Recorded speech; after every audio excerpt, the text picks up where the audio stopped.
Ok. Pergunta agora da conselheira Maria Goretti Baroni, do Conselho Deliberativo. Numa possível reeleição da presidente Dilma, qual será a política adotada para os bancos públicos?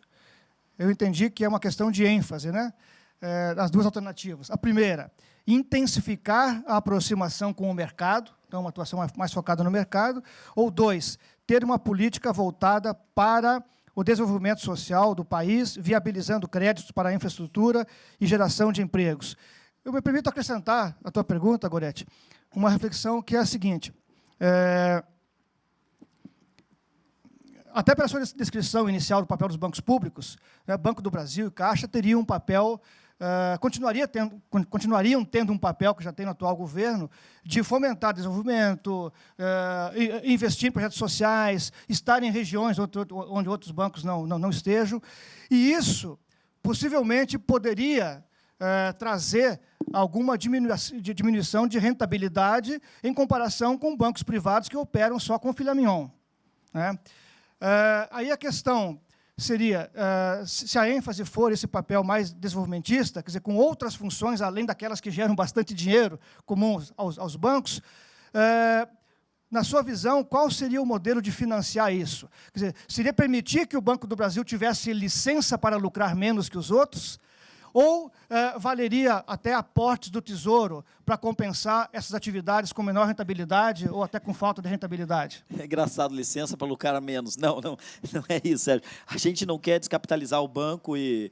O que nós temos que entender é o seguinte, eu queria agradecer a Moretti pela pergunta, porque eu acho que é um misto dos dois. Qual é a nossa diferença? A nossa diferença é a seguinte, os bancos, eles têm que estar sempre próximos do mercado. Eles estão no mercado, eles são o mercado. Eles são os indutores do mercado, né?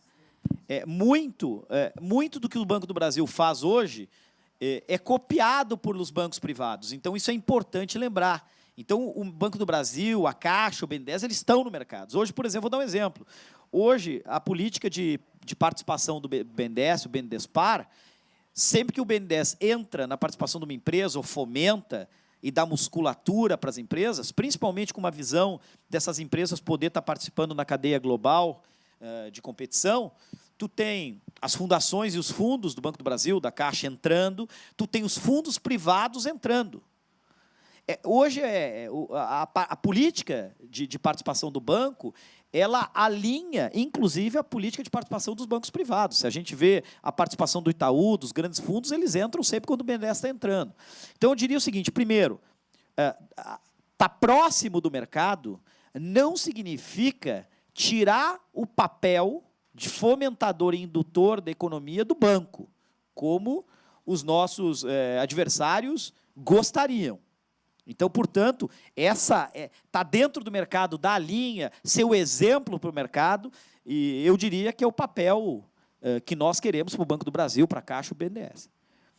Agora, isso quer dizer que nós diminuímos o lucro do banco porque ele está fazendo participação social? Não. Hoje, quando nós pegamos a área de infraestrutura do banco, com 90 milhões investidos na área de portos, a gente tem certeza que é um bom negócio. O banco já não vai perder dinheiro em investimentos em aeroportos, mesmo porque é o seguinte, nós temos uma demanda aumentando no país. Nós saímos, por exemplo, é aquela brincadeira que todo mundo faz, que agora as pessoas não andam mais de ônibus e andam de aeroportos, é o seguinte, por que isso aconteceu? De novo, volto, porque o modelo dos nossos aliados, dos nossos adversários, era um modelo que só 30, 40% da população tinha direito e acesso às coisas básicas. Quando nós criamos um modelo de desenvolvimento, as pessoas têm direito, elas querem andar de avião, elas querem poder voltar para casa sem passar 30 horas dentro do ônibus, elas querem poder visitar a família. Isso é uma coisa, é uma realidade. Então, portanto, esse tipo de investimento em infraestrutura ele vai ser altamente rentável para o banco. Então, de forma alguma, nós precisamos dar licença para o banco perder dinheiro, não pelo contrário. Por esses projetos ser projetos estruturantes para o desenvolvimento do país, nós temos certeza que, no longo prazo, o banco vai ter uma rentabilidade que talvez outros não terão. E isso é muito difícil, por quê? Porque no nosso país, eu não estou falando só do sistema bancário, ainda a gente tem a cultura, até pela questão da que a gente chama de inflação inercial, que está no DNA do brasileiro, que o lucro tem que ser imediato.